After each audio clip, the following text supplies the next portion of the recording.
toutes ces fleurs, ces pâquerettes, ces myosotis et autres pissenlits. Quoi? Qu'est-ce qu'il y a? Je dois aller tondre la pelouse? Bon d'accord, j'arrive. Mais vous inquiétez pas, mes petites pâquerettes, je vais pas vous tondre, c'est promis. Première étape, quand on va faire de la tondeuse, bien penser à se protéger les oreilles et les mains.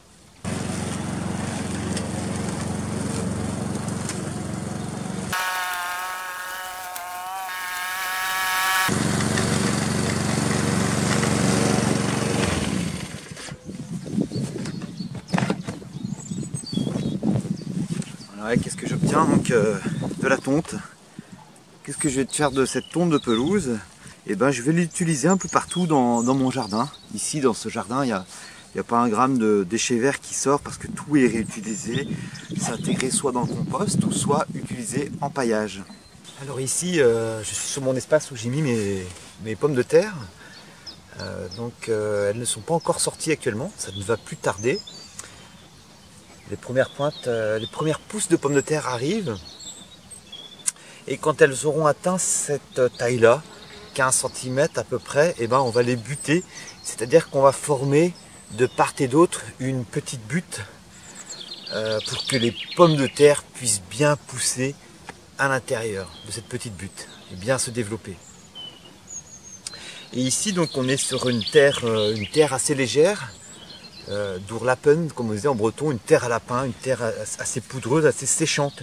D'où l'intérêt d'utiliser ce paillage dès qu'elles seront butées. Et donc la technique c'est, je passe en marche arrière comme ça, une fois que les buttes sont faites, en saupoudrant environ 4-5 cm, environ 4-5 cm, pour pas que ça pourrisse. Il faut que ça sèche, que ça fasse un beau paillage. Mais au bout d'une semaine, quand je retombe, je peux repasser.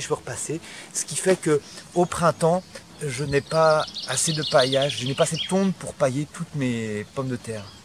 Et donc l'avantage, c'est que ça va, sur des terres séchantes assez pauvres comme ci, même si je mets un peu de compost, ça va permettre de garder de l'humidité et ça va faire un apport d'azote aussi qui va permettre d'avoir un bon rendement pour ces pommes de terre.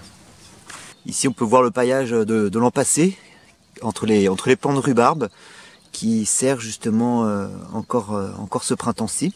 Toujours ce paillage entre les framboisiers puis autour des framboisiers. Si vous n'avez pas de potager ou un trop petit potager qui vous reste de la tonte, vous pouvez peut-être sarcler un petit peu sous vos parterres comme ça. Et puis en mettre régulièrement. Donc évitez de béner d'un coup tout votre bac de tonte. Faites justement l'idée d'un paillage. Voilà. Donc on en met des petites quantités, quitte à repasser une semaine plus tard, en remettre un peu ou 15 jours plus tard. Non mais franchement, vous êtes pas bien vous ou quoi? Amenez vos herbes à la déchetterie? Non mais ça va pas ou quoi? Et avec quoi? Avec quoi est-ce que je vais faire mon nid, moi? C'est à l'œil, hein? Ça fait réfléchir 2 secondes. Vous y avez pensé, moi, à mon nid, hein? C'est du boulot, tout ça. Alors, la tonte de pelouse, vous pouvez en rajouter en petite quantité au compost. Il faut toujours que ce soit bien équilibré. Vous remélangez un petit peu le tout pour que ça fasse quelque chose d'homogène. Voilà. Et puis sur cette partie-ci, finalement là ça risque de dessécher, le compost va sécher au soleil, là c'est la belle saison qui arrive.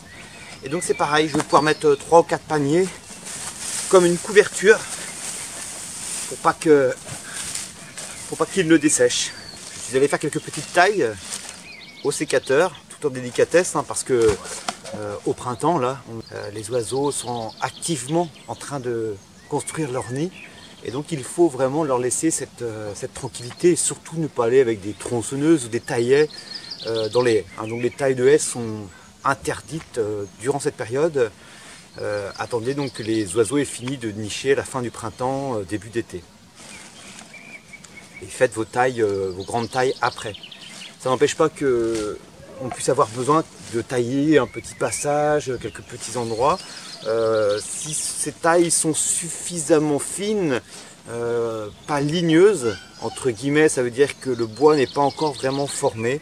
Et bien tout cela, encore une fois, vous pouvez le valoriser dans votre jardin. On va passer ça à la tondeuse. Allez hop!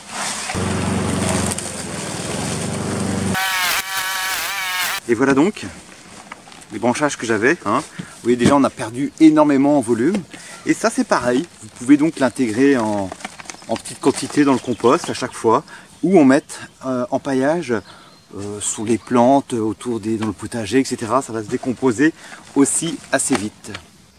Tout ce que produit notre jardin est naturel. Ne gaspillons pas notre temps et nos ressources qui ne sont pas inépuisables pour des choses inutiles.